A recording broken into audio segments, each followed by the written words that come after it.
So, potentially, I'm talking to myself to start off with, but this is the second in a little series of tactical talks that I plan to do whilst coaching's closed down for everybody. I asked on Twitter and on Facebook for some feedback to see what people might want to look at, and what I've decided to do today was have a look at the 4-2-3-1 system of play. But the questions have come from various people on Twitter and on Facebook, both on my own page and on the Coach to Share group, which has been really good and really supportive of the coaching community while everyone's shut down. So I will pick up questions if anybody types any questions in. I've kind of made it slightly more comfortable for myself, and Soccer Social have kindly given me this table to use to sort of try and make these broadcasts a little bit more interesting. It was quite uncomfortable doing the first one laid on the floor in my spare room, but trying to get this set up somewhere in the house that's big enough to get the table in, get the lighting right, and then hook up an iPad so that you can see what I'm actually talking about has been a bit of a challenge, if I'm honest. Some of you might have seen the picture that I posted earlier on. So I've got the iPad is actually leaning forward on my dressing table in the bedroom, and it's suspended in place by a string of elastic bands. So it's technology at its finest. And what I'll do is I'll pick up on some of the questions that I've been asked and maybe explain them using the tactics board where I think that's appropriate to do so. I think that some of the tactical stuff around the 4-2-3-1 where people aren't really sure about these two in here, and the different areas that they need to play in. So what we do within our club is I've used Sports Session Planner for a good few years now, and we produce a roles and responsibilities sheet for the different formations that we play. That gets then sent out to all the players, and it's just like 3 or 4 things in possession, 3 or 4 things out of possession that we would expect them to be able to do within the course of a game. So it's not rocket science. Goalkeeper, keep the ball out the net, obviously, as a primary thing. But we talk about things like making good decisions on whether to catch, punch or parry. We also look at goalkeeper distribution. There's a lot of good stuff. Let's get where you can see me. There's a lot of good stuff done with regards to playing out from the back and all the rest of it, but it's still a fundamentally important part of the goalkeeper's role that he makes good decisions.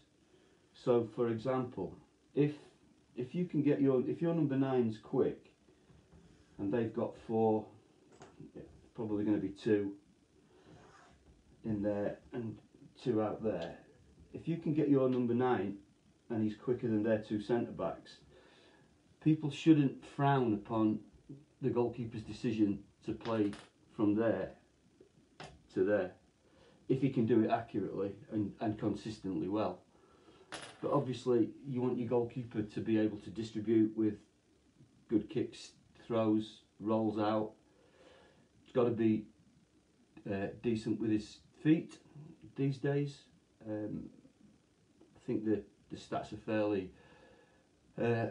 well known now that the goalkeeper uses their feet 7 times more than they use their hands in a game. So it's important that that keepers get that experience. We put our keepers into a lot of outfield practices, whether that be possession or playing in rondos, that type of thing. They don't always do isolated training. The fullbacks, this is one of those formations where your fullbacks have got to be real good athletes. I'll touch more on fullbacks because there's been some questions about it. But with these narrow formations, playing 4-2-3-1 or playing with a 4-4-2 diamond, you're expecting your fullbacks not only to defend but to get up here and be a real pain in the backside for the opposition in the other half of the field. So your fullbacks left and right, they've got to be very athletic, they've got to be good 1v1 defenders, they've got to have a good engine to get up and down the pitch, obviously on both sides, and how we cover for that with using other players if we get caught out and the opposition counter, I'll have a look at as we go through, because there's been, like I said, there's been some good questions that have been fired into me to sort of to look at that particular problem. I guess the terminology that all the kids understand now, but people of my age have only really just started using with it, is CDMs. So your 2 central defensive midfield players or holding midfield players, their role shouldn't be restricted to playing in one half of the pitch. You know, get up to the halfway line and all of a sudden there's a force field and you don't go any further. And I'll touch on what we like those particular players to do. Every now and again you'll see me come closer to the iPad because I just want to see if anybody's asking me any questions. And we're doing alright at the minute. So 2 holding midfield players in this formation, 3 cams, I guess the kids would call them, because of all the FIFA stuff that they do. So central attacking midfield players. For me, I like these 4 here, including obviously the 3 central attacking midfield players and the 9. I think that they all need to be comfortable playing in this position. They all need to be comfortable playing as a 9, because some of the stuff I might move on to later on involves rotation, whether that be with a 9 and a 10, because the number 9 comes short to get the ball off a midfield player. If the 9 comes there, the 10's got to go there, or the 7's got to go there. So we have that type of movement, but we maintain the shape. So a lot of number 9s these days, in our experience in academy football, like to run in there, or like to come there, but they're not great at running in there, and that's, I guess that's a problem of practice design. That's the way the game's moved on. But if all these 4 in the attacking half of the pitch are comfortable playing as a 9, then we've still got a real good attacking threat. A lot of people consider 4-2-3-1 as a fairly defensive formation. I'll touch on that in a second. But actually, if these 4 have got a good understanding of each other's roles, and the 8 or the 4, the 2 CDMs, one of those 2 can support the attack as well, plus you've got the fullbacks bombing on, it can be a formation that gets you quite a lot of goals. Just checking that out. 3 cams, wide when playing out from the back, Andy. Yeah, I'll come on to that. I'll come on to that in a bit, mate. It's a consideration, but as I've said, I don't know if you jumped on a little bit late and you missed it. A lot of the attacking threat when we play with narrow formations comes from the fullbacks. So I'm going to look at some of the questions that have been sent in. Let's have a look. I'll take them in order. So Craig Boker asked, when playing out from the back, what are the movements that we want from the central defensive midfield player to get the ball into the 10? Okay, so usually if the keeper's got the ball, what will tend to happen, and I see this pretty much with every academy that we play football against, and we're no different, to be honest, in that respect. Is that when the keeper's got the ball, the centre backs will split and the full backs will go high and wide. So Craig's asking now, how are we going to get the ball into these players? Bring them back a little bit because the ball's in our box. Different ways you can do it, and a lot of it depends on what the opposition do to set up against you. So if the opposition are playing with 3 centre forwards, so they might be playing 4-3-3.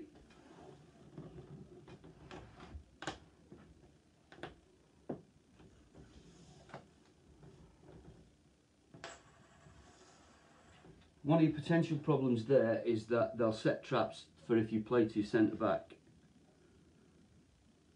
He can now lock on there, he can go in there to stop, they'll go and push in there, and you can get penned in a little bit. Again, going back to goalkeeper distribution, if they all push on there, the goalkeeper has always got the option to clip the ball into the fullback or completely bypass these lines of 3, their back 4 will be pushed up here, completely bypass their front lines, so they're attacking 3 and the midfield 3, and just drop it into the 10 in there. The other way of doing it, obviously, if they're playing with a 3, they might overload one side, is with the new rules, what's tending to happen now is this. So the 5 and the 6, the 2 centre backs will drop in there, level with the goalkeeper. The keeper's got the ball. Their front 3 can't do anything about it until one of the defenders has played the ball. So now, what you're looking for from your 2 CDMs, just checking that. Oh,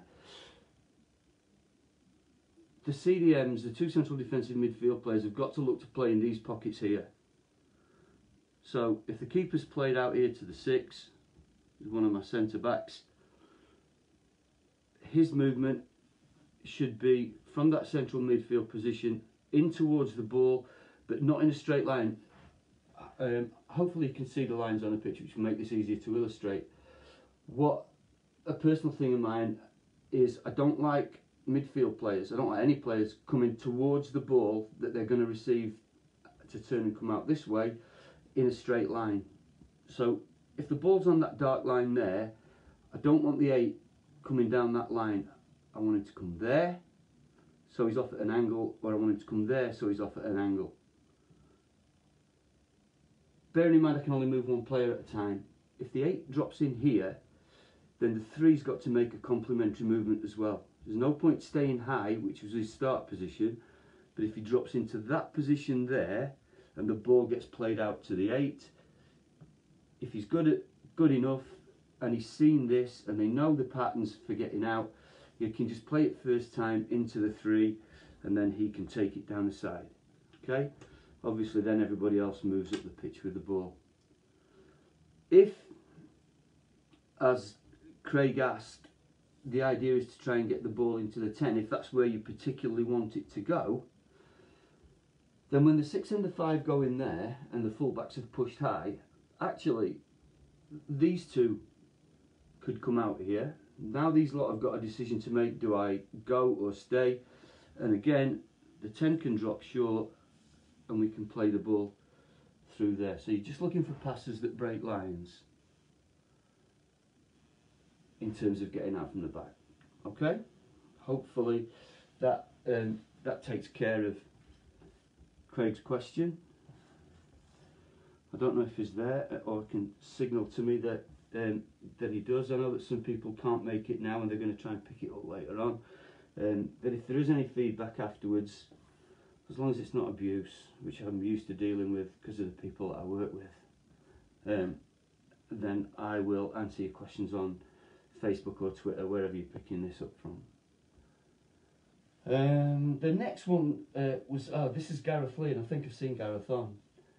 Gareth asked about setups for high press, mid block and low block. So if we're looking at the Blues getting out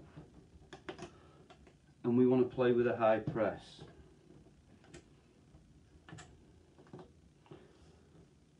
what we tend to ask our striker to do when we're playing in a one striker formation, let's just get all these lot up the pitch a bit.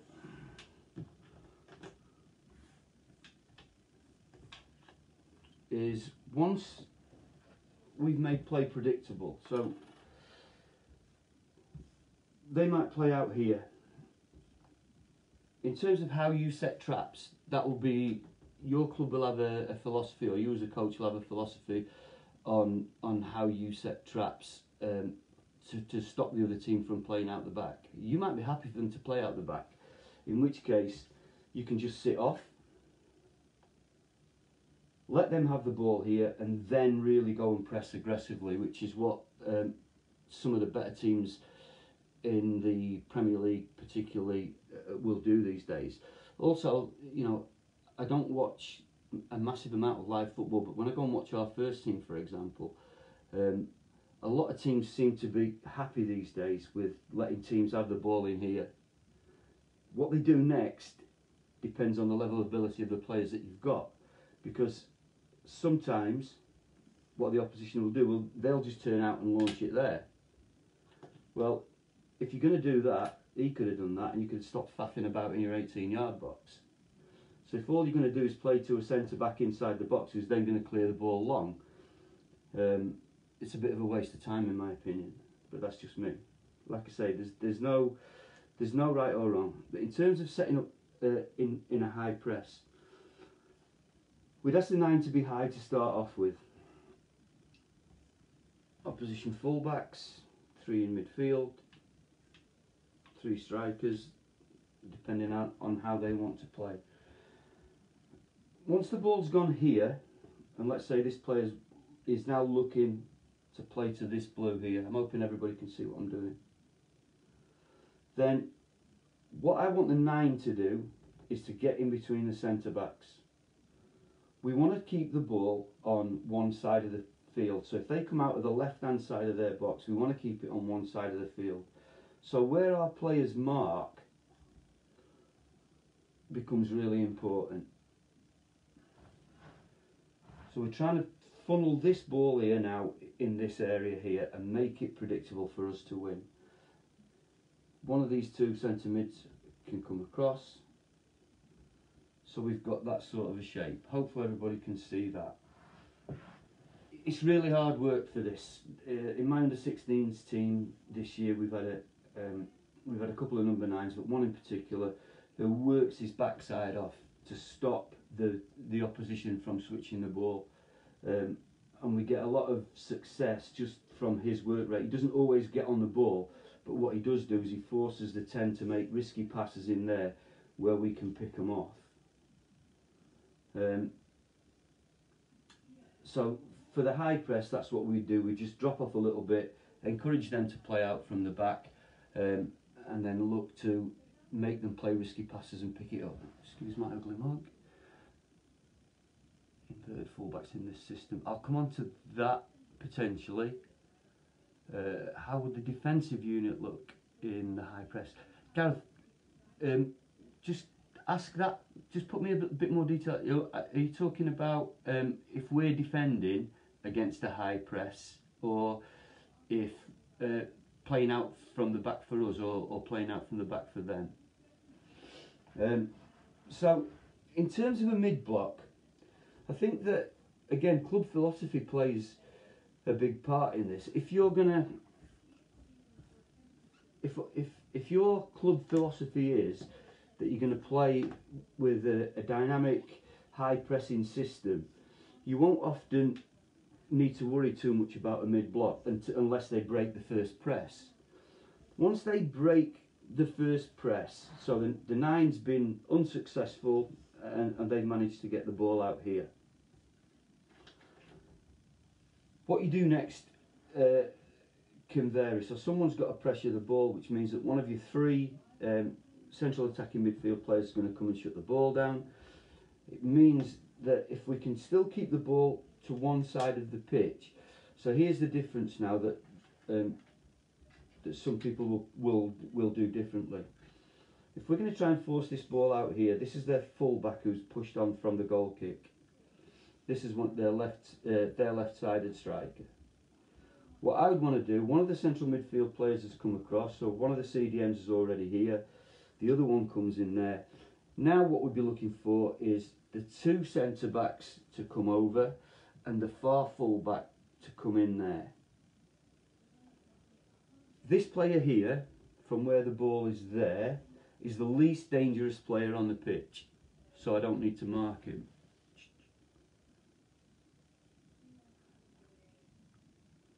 Just looking at Paul Hockley's question. Would you let the right of the three come across more and leave the left back free? Yeah, this might potentially answer that there. If they're coming out this side here, our fullback needs to go and engage higher up the pitch. And once we've got our centre backs to have this understanding that actually you can't just stay in here, you just can't stay down that middle band of the pitch. His trigger, the right-sided centre-back, is when the right back goes and marks this player here. So he comes across, he drops in and covers. Like I say, they're not going to get the ball to that player there quickly enough that we can't readjust our shape. The low block. Oh, them playing out. Yeah, something I want to see them come. All right, okay, good. I'm glad about that, Gareth. So the low block, we had a CPD with our FA youth coach developer the other night, talking about a low block. Now, for us, it's not a tactic that that we would employ, purely because it's so dangerous as a tactic to sit deep, and allow them to play in and around our box. I'll just move the players around a little bit more. So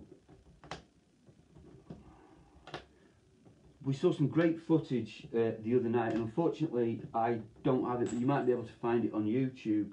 And it was Wolves who've been really excellent with playing with a low block, and a lot of it depends on your other players, obviously. So if the Reds in this instance are Wolves defending, the opposition were getting into these kinds of areas, and Wolves were literally playing within a sort of a 20-yard band, so their deepest player and their highest player were only 20 yards apart. And I've deliberately dropped my counters to show you why I like this system defensively. Like I say, I wouldn't deliberately employ a low block, because I don't want anybody playing in there. Where you might play it, and some teams are really successful with it, Wolves being one, is if these players here, your four forwards, your three attacking midfield players and your striker are really quick, and the players in behind here are really good at finding them. So if we can force them to play from side to side, they might go down the side, get tight, block off passes, they come back out and recirculate. You have to be really disciplined to play this low block.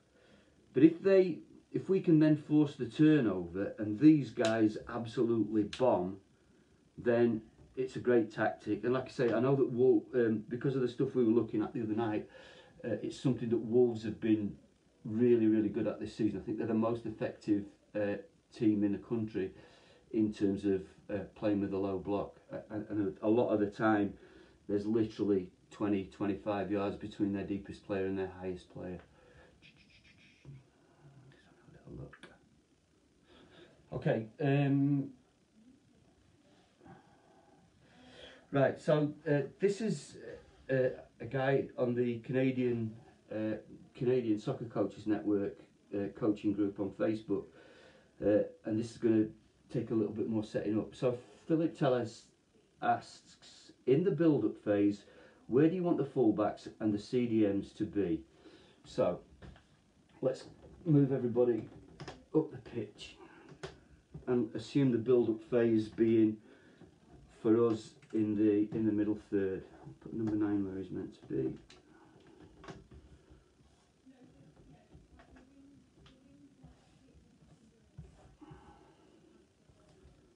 I'm not too worried about the blues for now, just get that out of the way.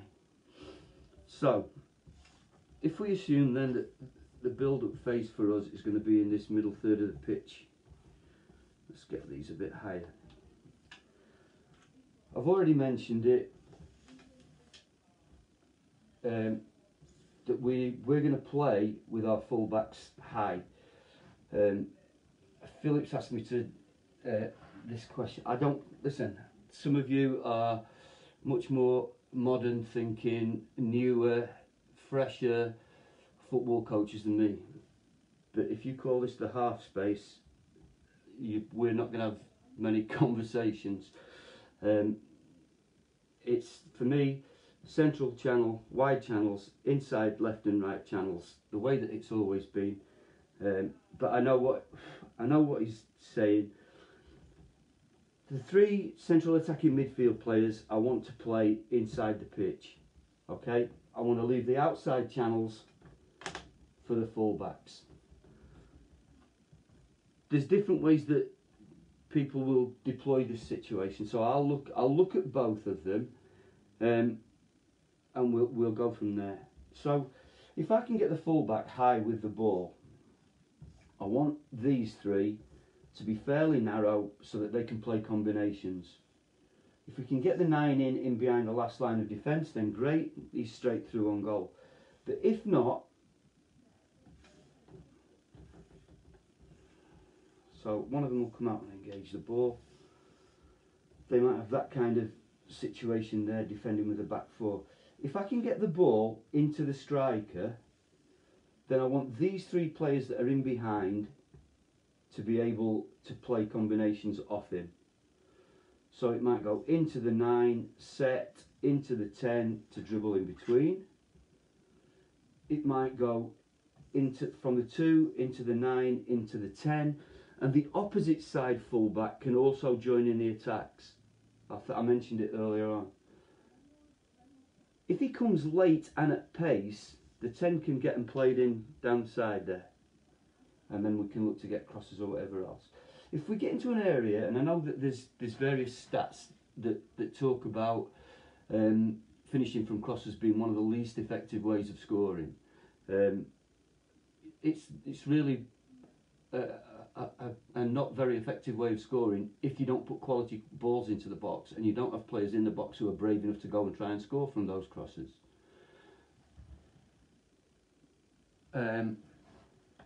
So if you're going to put the ball in the box, it's got to go in with quality. And in this situation here, we've now got a situation 1, 2, 3, 4, 5 where we're attacking with 6 and we're leaving the 2 CDMs back, the 2 centre backs back. So I'm going to move on from there because I'll come back to Philip's other point in a second. Someone asked about, let me see if I can find who it was. So Craig Hurley's asked this. Carol Decker, which I presume is not the one from Tapau, 80s reference for those that are old enough. About how do we, if they're going to counter, so we've gone on, both fullbacks have pushed on, the Blues win the ball back and they counter. So the question's been asked, how am I going to deal with this because both fullbacks have pushed on? Well, this is one of the strengths, if you like, one of the beauties of having 2 CDMs. It can either be the left-sided CDM who will edge that way as the 3 was bombing forward anyway, because he knows that as soon as this player goes past him, his job is to look after the fullback berth. So he's going to come out here. So if they counter now into that space, I've already got one of my CDMs in that channel. and while he's moving across there, the other one will go a little bit narrower. These two, and the only time we've had a problem with this season is with our youngest age group playing 11-a-side. So our under 13s, the two CDMs have had a tendency at times to do that and play a long way apart from each other. The two CDMs have got to stay connected. So if one goes over, the other one goes over. Not right up his backside, but close enough to be able to affect the game if the first one gets beat. So these two have got to stay connected. The other thing that we're asking our CDMs to do is, if one attacks and one of the full-backs has stayed back, so he's gone in to support behind the three central attacking midfield players, excuse me, then the other one stays. So these two have got to have a really good understanding about how to play together. I'm just going to check what that question is.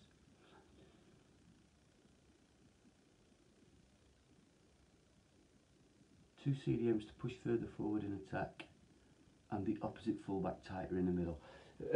It's a good question, Paul, and it's really whatever your philosophy is. So we've said to our fullbacks, you're the ones that push on, you're the ones that give us attacking width, and the two CDMs have then got to be much more defensively orientated, much more defensively minded, so that we don't get caught out in these areas here. So hopefully that answers both Craig and Carol's queries about how we would deal with that. So we've attacked with both fullbacks. The opposition have countered. What do we do about the space that the fullbacks have left behind? The answer is one of the CDMs goes over, or the second one is, if the centre back is closer when the ball comes out, the centre back can go and play there, and it's in their roles and responsibilities. One of the CDMs then has to go and play as a supplementary centre back. So one of the centre backs has come out. We ask the centre backs primarily not to come out of the middle. Don't get drawn out into the channels. But if you do, then one of the CDMs has got to be prepared to play as a supplementary centre back and drop in there. And then the other one can come across. And these guys going that way have got to be doing it at 100 miles an hour until they get back behind the ball. So your recovery runs are really important, really quick, and everybody knows where they're going to go to.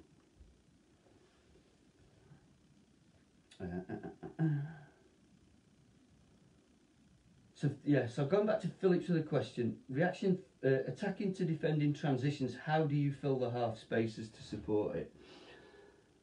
Half space. Don't worry about the numbers for now, I'll just put these counters in place. I don't even know if you can see the numbers actually from there.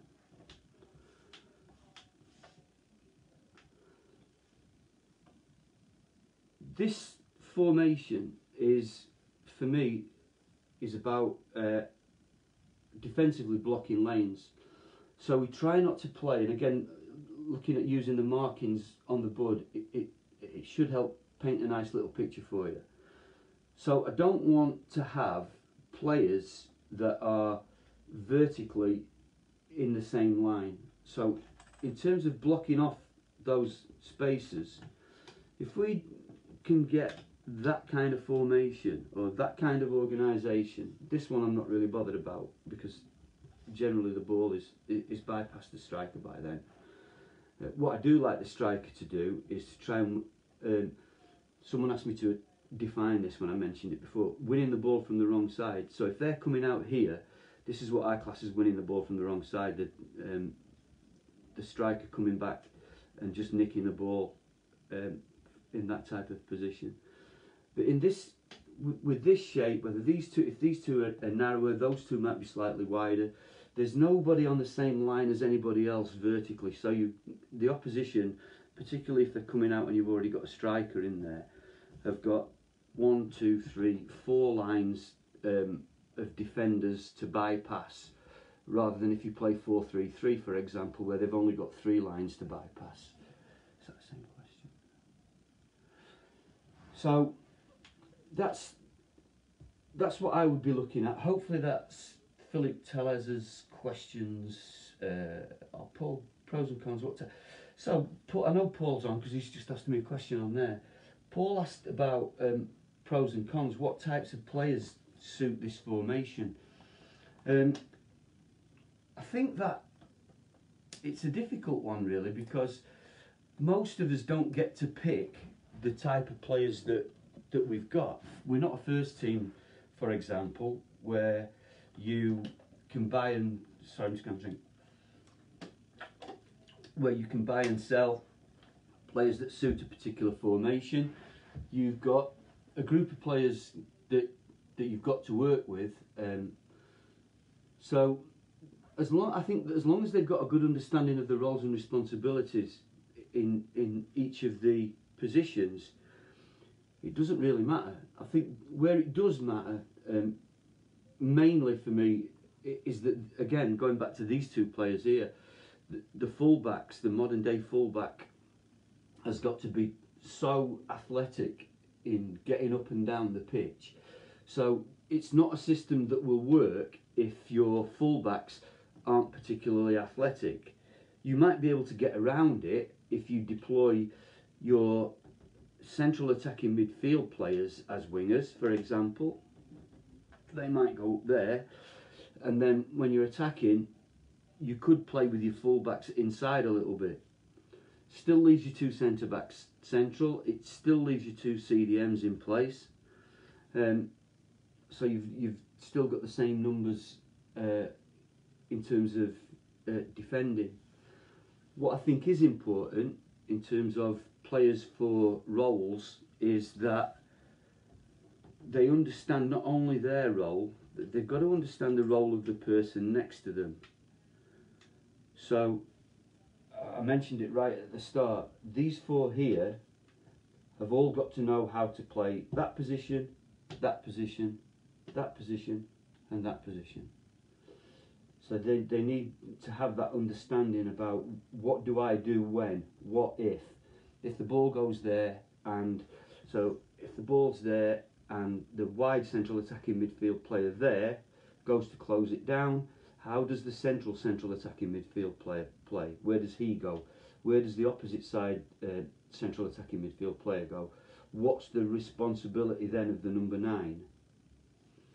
So as long as they all understand that, and we try and keep drilling that into them, we have reminders on the wall in the dressing room of the roles and responsibilities. It's not a case of you have to know it off by heart. It helps if you do, but there's a reminder up there before the start of every game. We take that down onto the side of the pitch so that if the subs are going on, particularly if we're playing players in different positions, that they just get a quick reminder of what we're expecting from them before they go onto the pitch.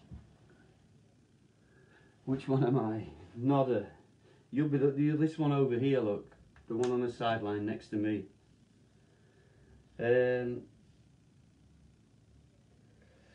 Sarah McGarty asked, what's the role of the three when a team's out of possession and in relation to each other? Well, I think I might have just touched on that without having read the question first. So defensively, out of possession, if they're coming out here, and what we're asking of the 9 is to stop the ball from, is to keep the ball on one side of the pitch. We need to make play predictable. So the 11 would go to engage the ball. The 10, he's got a number 9 on the counter. The central attacking midfield player would come into the pitch there, and the 7 would come right in there. What we don't want the Blues to do on this instance is to be able to switch the ball out the back and exploit our weak side. So everybody moves across the pitch. If they're coming out centrally, I would expect the 9 again to try and engage the ball and force it one way or the other. And again, if he shapes his run correctly, and again we don't want him to play in straight lines when they're coming for the ball. We don't also want him to play in straight lines when they're trying to stop the opposition from playing out. So if he shapes his run that way, for sort of central to right and down towards the ball, then the centre-back bringing the ball out is unlikely to try and play that way, because the nine's run has already cut that off. So now that's the trigger and the cues for these players here, the three that are in behind, to start to creep across, start to creep across, start to creep across, because the ball is only going to come out that way. Hopefully that that answers that particular question. The next one's from Philip Rowbottom. Philip said, how to protect your fullbacks against fast wingers if you want them to support the attack. Okay, so I think again we've touched on it a little bit already, and it's with regards to these. So our fullbacks have gone up the pitch.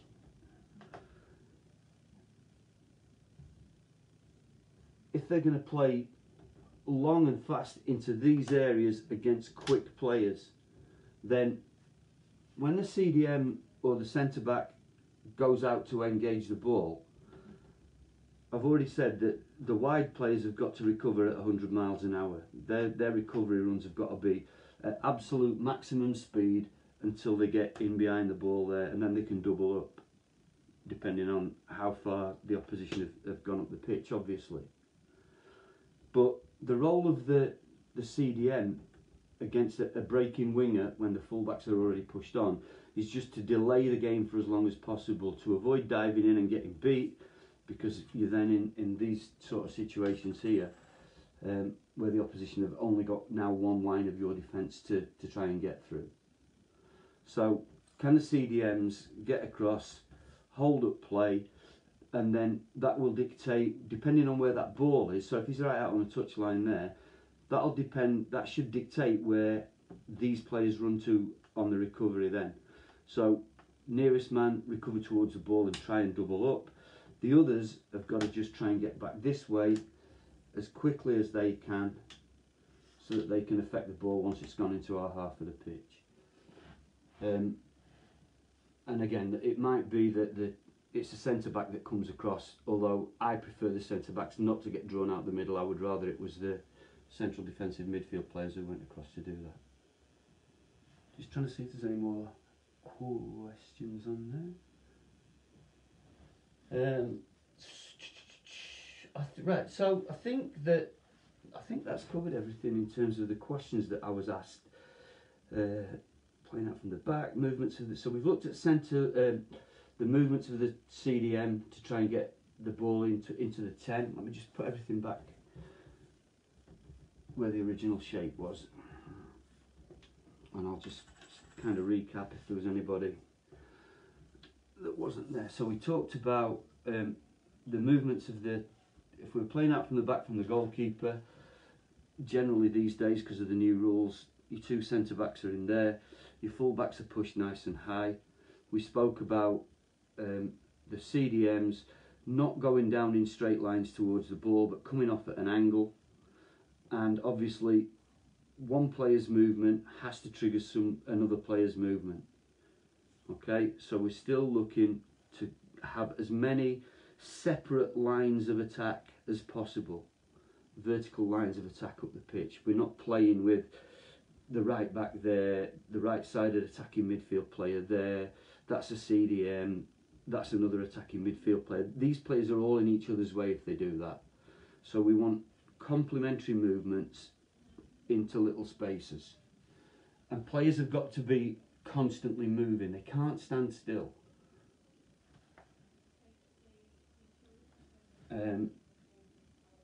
We looked at different setups for high press, mid block and low block. And we've talked a lot about fullbacks and CDMs, which I've already said, it's really, really important in this formation and formations with narrow attacks and narrow midfields that your fullbacks are absolutely flyers up and down the pitch, got great engines, can cover ground at speed, and certainly when they get into the attacking half, that their delivery into the box is top class. So front four to recover to the defensive third or only in some situations? Yeah, good question, Sarah. I don't listen again. I don't know what it looks like from the user end this. So Sarah's asked, do you want your front four to recover to the defensive third only, or do that in some situations? So your front four, for me, certainly the three central attacking midfield players have got to recover behind the ball. If the ball's in this area here, fullbacks in, protection and screening from your CDMs. I would want that kind of situation there to make the pitch as compact as possible. There's your number 9. So they would always come all the way back. Even if they got the ball down here and in crossing situations, okay, they're not now going to be behind the ball.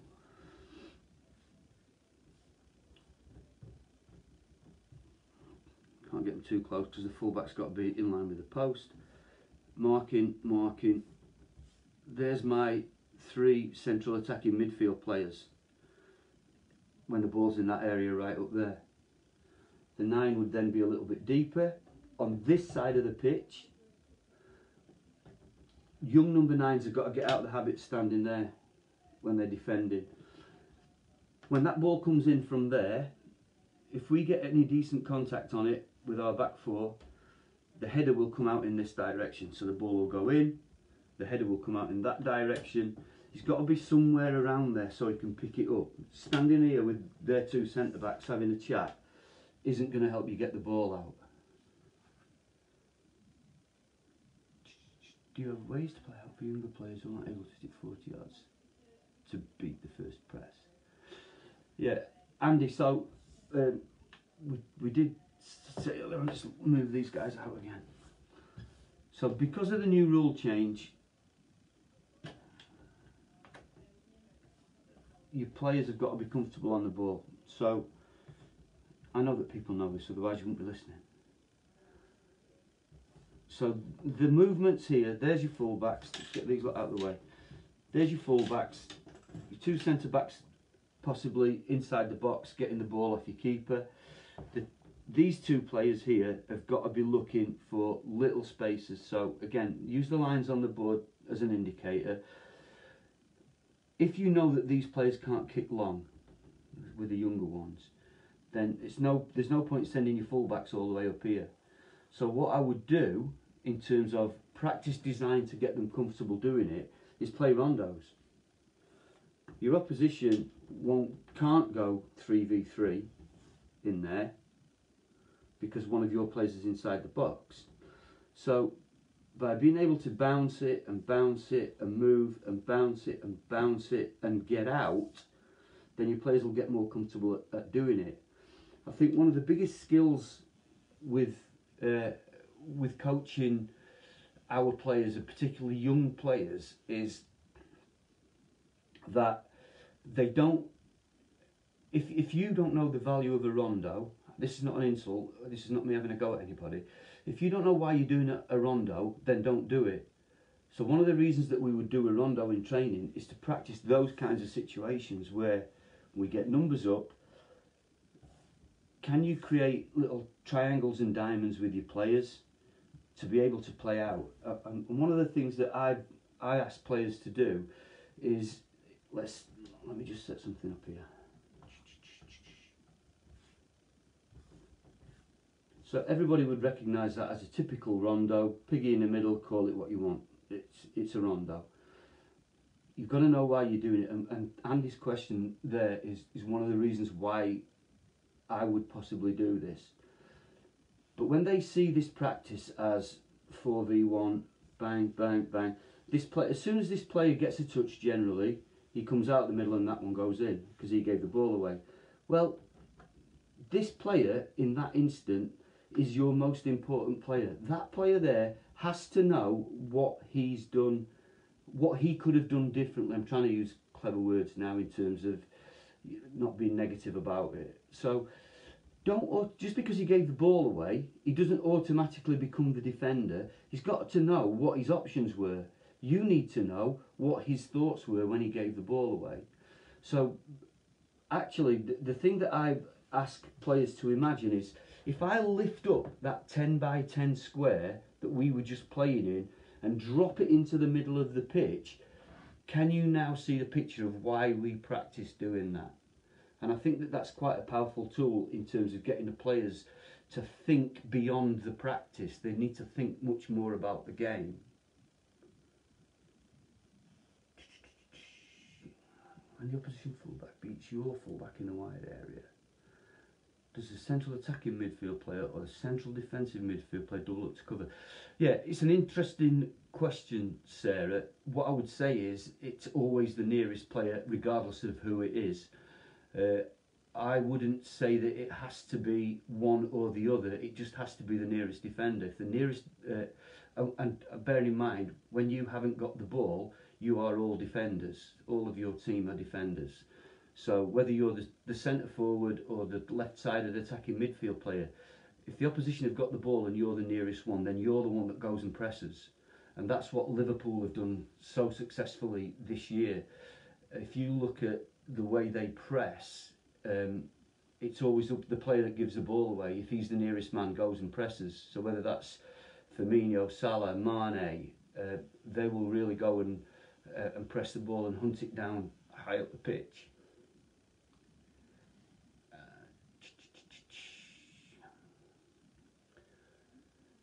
So, I'll kind of wait a few seconds now and see if anybody's got any other questions. I've answered all the questions that I've got written down that people sent in on Twitter and on Facebook. So, unless anyone's got anything else, I'll probably call it a day at that point and go walk the dog and go for a run and socially isolate myself some more. The plan is, well, there is no plan. The idea, I guess, is if people like this and see value in it, I'll probably do some more. But I need your ideas, your questions on what you might like to see. I did one last week that some of you might have seen on the 352, but I'm happy to do that again now that I don't have to lie on the floor wrapped around the spare bedroom. Like I say, a coaching company have kindly supplied this table, and I'm still sort of getting to grips with how best I've tried using my laptop to do Facebook Live, and I can't get it to work properly. There's something wrong with the microphone. It's not picking up any sound. Hopefully the iPad that I've attached to my portable TV in the bedroom with a string of elastic bands, a can of deodorant and a tub of hand cream has overcome the technology barrier. And like I say, if there's enough interest, I will do another one. This should stay up on Facebook, God knows how long. I'll also post a link across to Twitter. Some of my old colleagues are just signing in time to see me signing off. Just checking. Like I say, with all these, with football and football formations, this is just me gassing at the minute. This is just me talking to myself in the bedroom, and hopefully sharing my thoughts on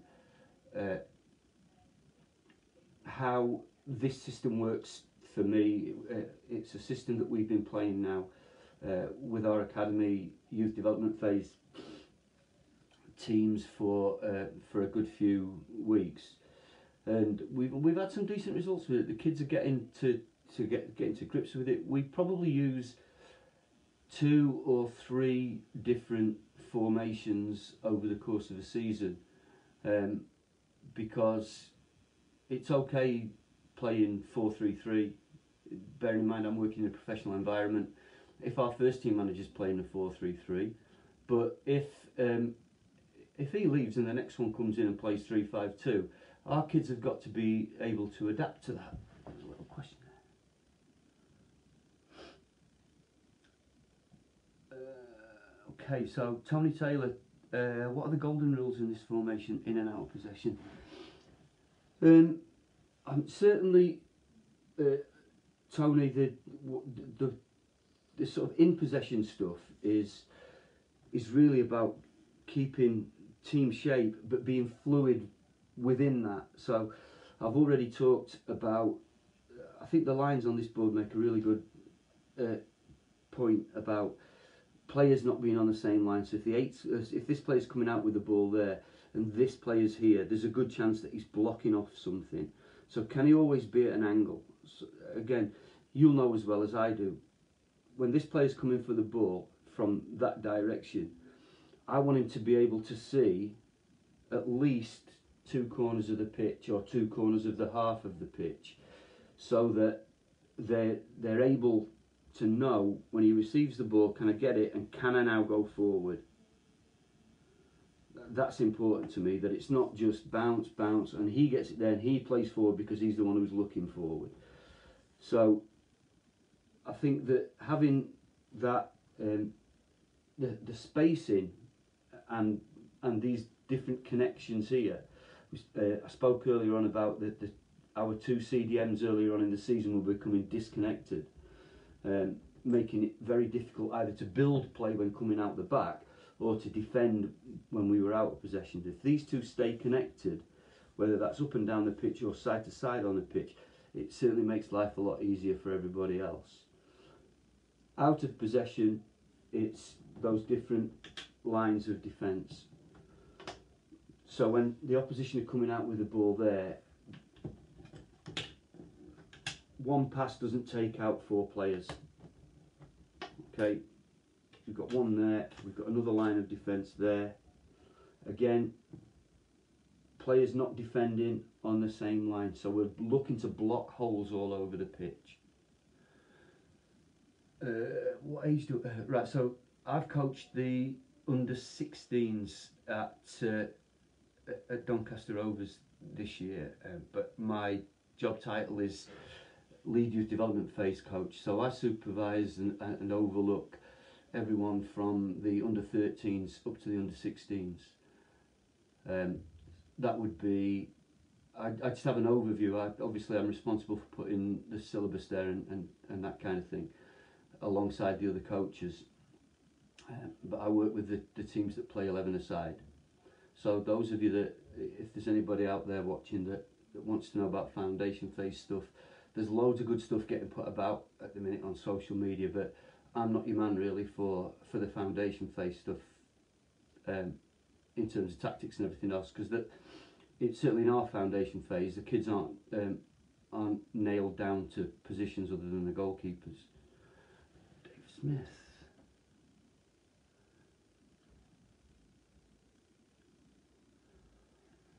So if you want, it's good to say, it's a great question, and it's obviously not necessarily to do with 4-2-3-1, it's just a philosophy question. What do you think are the most effective ways to adapt your formation if you're 1-0 down in the last 10 minutes?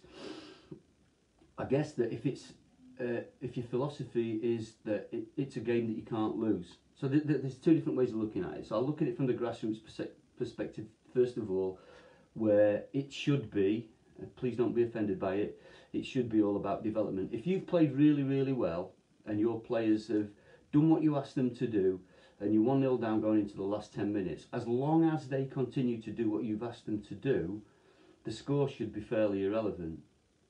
But if it's a game that you've got to win, then it's what are you prepared to trade off? What are you prepared to sacrifice in order to be more attacking? So if I was playing with a 4-2-3-1 and we were 1-0 down going into the last 10 minutes, I might go, and this would depend if the players have practiced it, I would probably do something like that and go 4-3-3, but the other way around. So that my triangle midfield would be like that. I'd have 1 defensive midfield player, 2 attacking midfield players behind a front 3. I've had a particular problem this year and previously with a lack of left footers. So I've played a lot of 3-5-2, which I find to be a really effective formation for all scenarios, because if you were defending a 1-0 lead, to just to flip Sarah's question on its head, it's easier then for the wing backs to drop in and play 5 at the back. So it's horses for courses really. What your philosophy is as a club, what your philosophy is as an individual, how you feel you can best develop your players and get the most out of the players that you've got. Because as I've said, I guess for most of us, you've got the players you've got. You can't sign anybody once the season's got going. You can't go out and buy anybody unless there's anybody on there that that's a first team coach.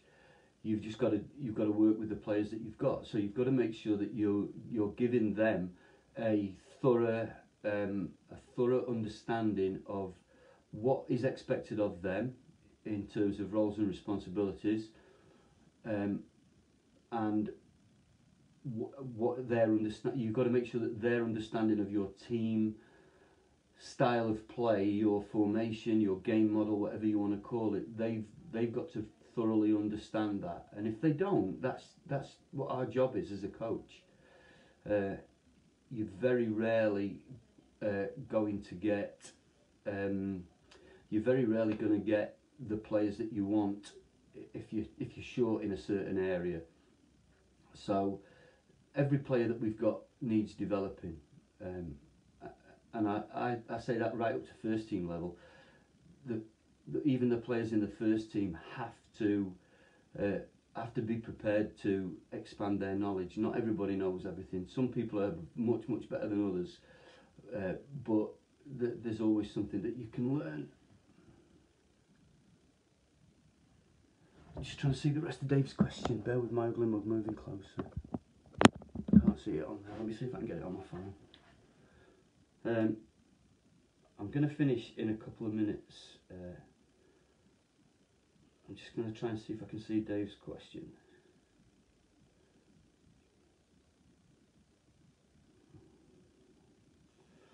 But I can't. But I'm guessing it's around their style, Liverpool's style of play. They've been absolutely fantastic for the last 2 years because they are so high energy. And I went on a CPD down at St George's Park earlier in the season, and one of the coaches put some Liverpool clips up. They regain the ball higher up the pitch than the majority of teams. So once they've got the ball back, they don't have far to go to score. And when you've got 3 clinical strikers like they've got this season, then it is going to contribute to them having the massive run of success that they're on. So that's probably as far as I'll go with this today. Thanks for watching. I don't know how many people have watched, how many people will watch. I think there was 1100 something on the last one that I did. So if anybody's got any ideas about either doing their own or I'm more than happy to do another one, look at a different formation. We played last season, for example, with a midfield diamond for a long time. Yeah, I mean, Dave's question there about contributing to scoring so many goals late in the game, that's fitness levels. Fitness and concentration is absolutely massive. So if you can maintain that clarity of mind late on in a game, when the other team are getting tired, you will definitely get the opportunity to score more goals. So right, I keep saying I'm going, but this time I am. Thanks everybody for watching. I will do another one if there's enough interest. Like I say, feel free to ask in terms of if you want me to cover anything specific. If you've looked at some of the sessions that I've done and you want me to explain a session using the tactics board, I'm more than happy to do that. Maybe not be so long next time. We've kind of, I don't know what's gone. I've done like 65 minutes there, and it could probably just keep going, but I think I'll knock it on the head at that point and go and walk the dog. So if there's any other questions, you can fire them over to me on Facebook or Twitter. Some of you have got my number. You're more than happy to join in anytime. Be good, stay safe, and hopefully I'll do another one in a few days' time, maybe at the beginning of next week. Cheers everyone, thank you.